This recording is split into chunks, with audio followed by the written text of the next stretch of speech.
हमको एक कैथा को पर्यटन के क्षेत्र में इसको विकसित करना है।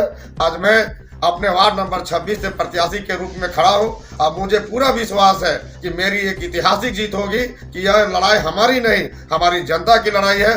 नामांकन करवाए हैं, उस नामांकन फॉर्म में भी हम केस नंबर दायर किए हुए हैं। ये कहने वाली बात नहीं है। अगर कोई लड़ाई लड़ रही है तो वो लड़ाई मैं लड़ने का काम कर रहा हूँ। अब मेरे ऊपर कानूनी कार्रवाई भी हुई है, मगर मेरे जनता के लिए, उनको न्याय दिलाने के लिए ऐसे मुझे 10 केस भी अगर खाना पड़ेगा तो हम खाने के लिए तैयार हैं। लेकिन अपना जनता को कोई भी हाल में न्याय दिला के रहेंगे। और होल्डिंग टैक्स की जो लड़ाई है, हम ये लड़ाई एकदम आगे तक ले जाएंगे। अगर जरूरत पड़ेगी नगर परिषद कार्यालय में ताला जगड़ने का तो ताला जगड़ के बैठ जाएंगे, जब तक हमारा होल्डिंग टैक्स कम नहीं हो जाती है और हमारे स्थानीय लोगों को न्याय नहीं मिल जाता।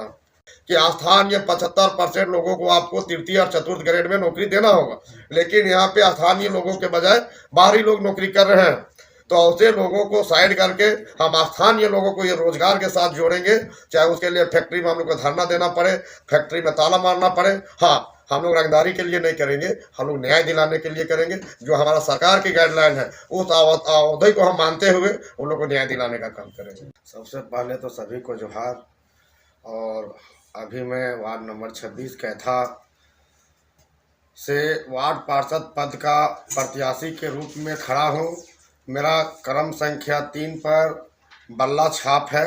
और मैं अपने जितने भी हमारे देवतुल्य हमारे मतदातागण हैं, हमारे समस्त ग्रामीण हैं, सबों से हम अपील करेंगे कि हमें एक बार सेवा का अवसर दें। जिस प्रकार मैं बचपन से ही अपने गांव का सेवा, अपने क्षेत्र का सेवा एवं छात्र छात्राओं के बीच में हम लोग शुरू से समाज सेवा करते आए हैं। चाहे वो राजनीतिक का क्षेत्र में हो, सामाजिक क्षेत्र में हो या धार्मिक क्षेत्र में हो, हर जगह पे हम लगातार अपना योगदान देते आए हैं। खास करके हमारे गांव में जितने भी धार्मिक स्थल है, चाहे वो प्राचीन शिव मंदिर हो या आपका कैथा महादेव मंडा मंदिर हो या आपका जगन्नाथ मंदिर हो, हर जगह पे हम कमेटी में अग्रिम भूमिका में रहने का काम किए हैं। हमेशा अध्यक्ष बन के अगुवाई करने का काम किए हैं। और जनता इस बार बदलाव भी चाह रही है। जनता का बारंबार कहना था कि भैया आप आइए, आप हम लोग को सेवा कीजिए। लेकिन हम लोग गांव स्तर पे राजनीतिक नहीं करके, हम लोगों ने नगर परिषद अध्यक्ष का मेरा तैयारी भी चल रहा था, लेकिन अध्यक्ष पद महिला आरक्षित होने के चलते हम लोग जो आदिवासी महिला आरक्षित होने के चलते हम लोग चुनाव में भाग नहीं ले पाए। और हमारे ग्रामीणों, माता बहन, हमारे जितने भी बड़े बुजुर्ग हैं, बुद्धिजीवी गण हैं, समाज सेवी गण हैं, सभी ने एक स्वर में कहा कि राजेश बाबू, इस बार आपको एकदम राजनीतिक में आना बहुत जरूरी है। और आपको कोई भी हाल में हम लोग जनप्रतिनिधि के रूप में देखना चाहते हैं, क्योंकि हर कार्य में आप अपना योगदान देते हैं, चढ़ बढ़ के करते हैं। और आपके जैसा युवा को समाज की आवश्यकता है। और आज उन लोगों के आह्वान पे आज मैं अपने वार्ड नंबर 26 से प्रत्याशी के रूप में खड़ा हूं।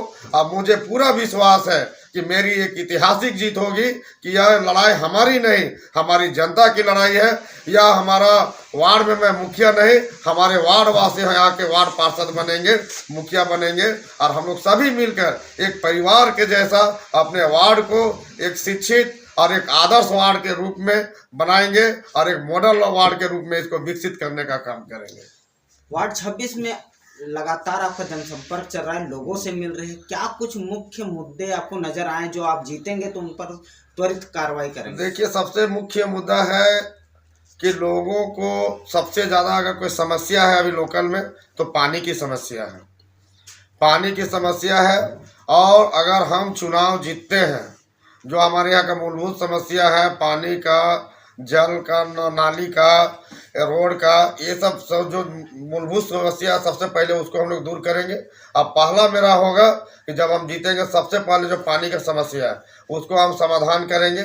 उसके बाद हमारे जो बच्चे हैं, शिक्षा में जो भी यहाँ कमियां हैं, हम लोग उसको दूर करने का काम करेंगे। हमारे यहाँ पे पंचायत भवन नहीं है, जिसके चलते हमारा यहाँ का जो विकास है या यहाँ का मुद्दा है धरातल पे नहीं उतर पा रही है। हम लोग सबसे पहले एक सदन बनाएंगे। उस सदन में हमारा हर सप्ताह में एक बैठक होगा और उसमें जितने भी मूलभूत समस्या या जो भी समस्या हमारे वार्ड में है, हमारे गांव के जितने भी गणमान्य लोग हैं, हमारे जितने भी बुद्धिजीवीगण हैं, हमारे जितने भी यूथ हैं, महिलाएं हैं, सब हम लोग बैठेंगे और एक उचित निर्णय लेने का काम करेंगे। सर, हम लोग लगातार ग्राउंड रिपोर्टिंग कर रहे हैं जीरो से, तो लोगों का जो समस्या आ रहा है होल्डिंग टैक्स को लेकर, होल्डिंग टैक्स जो है ज़्यादातर लिया जा रहा है लेकिन उस हिसाब से काम नहीं किया जाता। इस पर आपकी क्या प्रतिक्रिया और क्या कुछ कहेंगे? देखिए, होल्डिंग टैक्स का जो मामला है आप लोगों को भी मालूम है कि हम लोगों ने कोठार ओवर ब्रिज से लेकर नगर परिषद कार्यालय तक मशाल जुलूस निकाले थे, जिसका आज मेरे पे केस भी दर्ज है और केस भी मेरे पे चल रहा है। और हम जो नामांकन करवाए हैं उस नामांकन फॉर्म में भी हम केस नंबर दायर किए हुए हैं। ये कहने वाली बात नहीं है। अगर कोई लड़ाई लड़ रही है तो वो लड़ाई मैं लड़ने का काम कर रहा हूँ और मेरे ऊपर कानूनी कार्रवाई भी हुई है, मगर मेरे जनता के लिए, उनको न्याय दिलाने के लिए ऐसे ऐसे मुझे 10 केस भी अगर खाना पड़ेगा तो हम खाने के लिए तैयार हैं, लेकिन अपना जनता को कोई भी हाल में न्याय दिला के रहेंगे। और होल्डिंग टैक्स की जो लड़ाई है, हम ये लड़ाई एकदम आगे तक ले जाएंगे। अगर जरूरत पड़ेगी नगर परिषद कार्यालय में ताला जगड़ने का तो ताला जगड़ के बैठ जाएंगे, जब तक हमारा होल्डिंग टैक्स कम नहीं हो जाती है और हमारे स्थानीय लोगों को न्याय नहीं मिल जाता। वार्ड संख्या 26 में ऐसा कौन सा कार्य नहीं हुआ है जो सबसे पहली आप देंगे उसकी प्राथमिकता? सबसे पहला प्राथमिकता है कि हमारे कैथा जो है, हम लोग बहुत सौभाग्यशाली हैं कि हमारे पूर्वज यहाँ पे बहुत कुछ देके गए हैं। हम लोग हर चीज़ से परिपूर्ण हैं। जैसे कि हमारे गांव इतना भाग्यशाली है कि हमारे यहाँ पहाड़ भी है तो नदी भी है, जंगल भी है, औद्योगिक क्षेत्र के मामले में भी है, तालाब है, प्ले ग्राउंड है, स्कूल है। रामगढ़ जिले का सबसे बड़ा स्कूल अगर कहा जाए तो हमारे कैथा में है। हॉस्पिटल भी, प्राइम हॉस्पिटल, मैक्स हॉस्पिटल एवं अन्य हॉस्पिटल जैसे रामगढ़ बाजार समिति का होना, बहुत सारा कुछ ऐसा है। हमारे कैथा में प्राचीन शिव मंदिर का होना, कैथा रथ यात्रा जो पूरे रामगढ़ नहीं पूरे झारखंड में जाना जाता है, हमारे कैथा महादेव मंडा मंदिर जो बाबा केदारनाथ मंदिर के प्रारूप में बनना, बहुत सारा ऐसा कुछ है जो हम लोग अपने आप को भाग्यशाली समझते हैं। सिर्फ इस चीज़ को लेकर हमें आगे बढ़ना है और हमको एक कैथा को पर्यटन के क्षेत्र में इसको विकसित करना है, ताकि हमारे जो लोकल लोग हैं यहाँ पे रोजगार से जुड़ सके। जैसे कि अभी प्राचीन शिव मंदिर में आप देख सकते हैं कि भक्तों का तांता लगा हुआ रहता है और हम लोग प्रयास करेंगे बहुत जल्द कि उसी प्रकार हमारे जो जगन्नाथ मंदिर है, मान के चलिए एक दिन मेला लगता है, उसको हम लोग और बढ़ावा देंगे, पर्यटक के क्षेत्र में ले जाएंगे, मैरिज हॉल का स्थापना करवाएंगे, वहाँ पे शादी विवाह होगा। तो उससे क्या होगा कि हमारे स्थानीय लोगों का रोजगार बढ़ेगा। तो आज जो हमारे युवा जो भटक रहे हैं वो उसको हम दूर करेंगे। दूसरी बात रह गई कि युवा का सबसे बड़ा समस्या है बेरोजगारी दूर करने के लिए हमारे वार्ड में जितने भी सरकारी भूमि है जो सड़क किनारे, वहाँ पे हम मार्केट कॉम्प्लेक्स का निर्माण करवाएंगे।